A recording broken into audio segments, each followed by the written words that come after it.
Good afternoon बच्चों।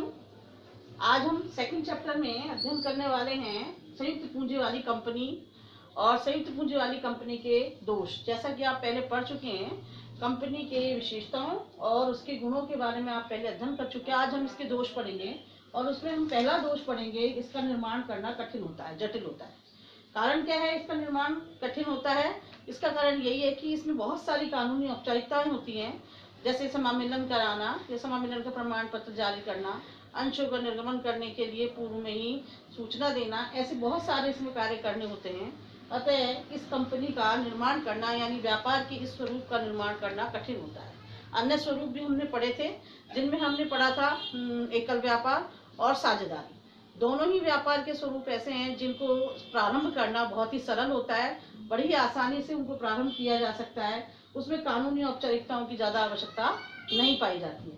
जबकि company को प्रारंभ करना बहुत ही जटिल होता है, क्योंकि इसमें कानूनी औपचारिकताएं अधिक मात्रा में करनी होती हैं। इसलिए इसमें समय भी अधिक लगता है, श्रम और धन भी अधिक मात्रा में लगता है। सेकंड टॉपिक आता है गोपनीयता की कमी। देखो, एकल व्यापार हमने पढ़ा था। एकल व्यापार में गोपनीयता बनी रहती है। व्यापारी जब तक ना चाहे तब तक वो अपनी बातों को, अपने व्यापार से संबंधित बातों को गुप्त रख सकता है। अगर वो जब चाहेगा तो ही वो दूसरों को उसके साथ शेयर करेगा। ऐसी तरह से साझेदारी में भी बातें गुप्त रह सकती हैं, लेकिन संयुक्त पूंजी वाली कंपनी में ये संभव नहीं है, क्योंकि समय समय पर कंपनी को रजिस्ट्रार के कार्यालय में बहुत सारी सूचनाओं की जानकारी देनी होती है, जो कि रजिस्ट्रार के द्वारा मांगी जाती है। इसी तरह से अगर ये कंपनी सार्वजनिक कंपनी है तो ऐसी स्थिति में इसको अंश जारी करने होते हैं और अंशों का निर्गमन करने से पूर्व इसे प्रविवरण पत्र जारी करना होता है, जिसे हम सूचना पत्र कहते हैं। उस सूचना पत्र में अनेक जानकारी इसे देनी होती है। अतः इसमें कहीं पर भी गोपनीयता नहीं पाई जाती है, यानी किसी भी बात को हम गुप्त, इसमें कंपनी के जो संचालक है वो गुप्त नहीं रख सकते हैं। अव्यक्तिक कार्य वातावरण पाया जाता है।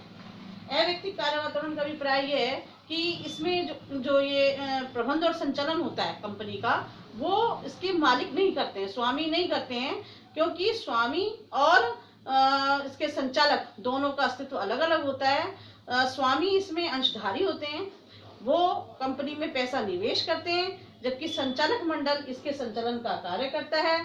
तो दोनों ही अलग अलग अस्तित्व के लोग होते हैं, दोनों का कार्य वातावरण भी अलग अलग होता है। तो यहाँ पर जो संचालन है वो मालिकों के द्वारा नहीं, बल्कि संचालक मंडल के द्वारा किया जाता है। तो इसमें कहा जा सकता है कि इसके ये दोष भी है कि इसमें कार्य वातावरण जो है कैसा पाया जाता है? अव्यक्तिक पाया जाता है। नेक्स्ट है नियमों की अधिकता पाई जाती है। कंपनी के स्वरूप में, जो व्यापार का ये स्वरूप है, इसमें नियम अधिक मात्रा में होते हैं, पाए जाते हैं, क्योंकि इसके लिए संविधान बना हुआ है, कंपनी संविधान। इसके अंतर्गत बहुत सारे कानूनी औपचारिकताएं हैं जिनकी पूर्ति करनी होती है। समय समय पर इन कानूनों में परिवर्तन भी होता रहता है और उनको भी ध्यान रखना पड़ता है। तो इस तरह से इसमें नियम अधिक मात्रा में होते हैं। निर्णय में देरी होती है। निर्णय में देरी क्यों होती है? क्योंकि यहाँ बहुत सारे लोग होते हैं जो कि निर्णय लेते हैं, और निर्णय लेने में भी एक लंबी प्रक्रिया होती है। उस प्रक्रिया को पार करना होता है, तब जाकर के निर्णय लिया जा सकता है। जबकि हमने जो व्यापार का, एकल व्यापार का जो स्वरूप पढ़ा है, साझेदारी पढ़ी है, वहां पर सदस्यों की संख्या बहुत कम होती है। एकल व्यापार में तो एक ही व्यक्ति होता है, और साझेदारी व्यापार में थोड़े से ही सदस्य पाए जाते हैं, जो इसकी तुलना में बहुत कम होते हैं। तो निर्णय लेना वहाँ आसान होता है, जबकि कंपनी में निर्णय लेना कठिन होता है और उसमें देरी भी लगती है, समय भी अधिक लगता है। जैसे हमारी बुक में हमको दिया गया है कि कंपनी का प्रबंध लोकतांत्रिक ढंग से निदेशक मंडल के माध्यम से होता है, जिसके बाद प्रबंधन के विभिन्न स्तर होते हैं। अब प्रबंध के विभिन्न स्तरों में 3 स्तर पाए जाते हैं। एक उच्च स्तर का प्रबंध होता है,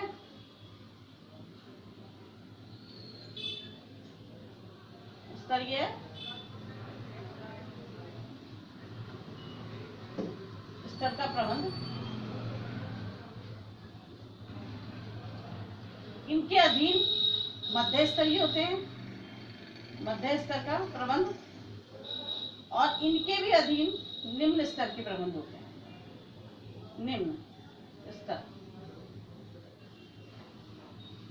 निम्न स्तरीय प्रबंध, ये 3 प्रकार के प्रबंध होते हैं। तो ये आपको निर्णय लेते हैं, किसी भी क्षेत्र में किसी विषय पर निर्णय लेते हैं।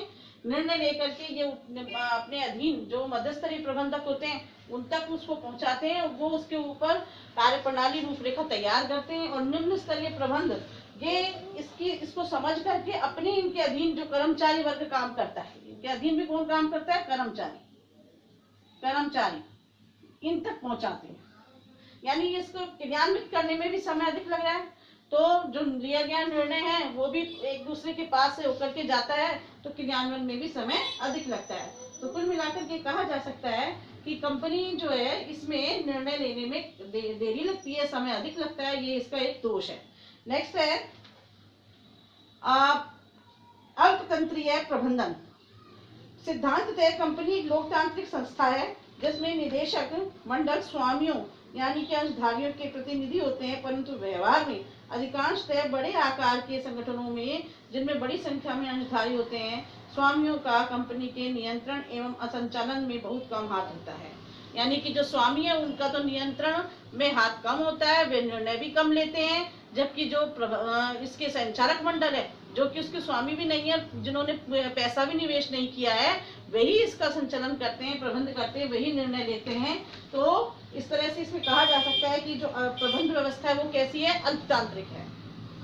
परिणाम स्वरूप निदेशक मंडल को अपने अधिकारों को प्रयोग करने की पूरी आजादी मिल जाती है। कभी कभी अंशधारकों के हितों के विरुद्ध भी यदि उसका उपयोग करते हैं। साधारणतः एक अंशधारक ऊंची दर से लाभांश मिले, उनके अंशों का वास्तविक मूल्य बढ़े, इस पर परस्पर उनका विरोध होता रहता है। उनको संतुष्ट करना कंपनी के प्रबंधन में अक्सर समस्याओं को जन्म प्रदान करता है।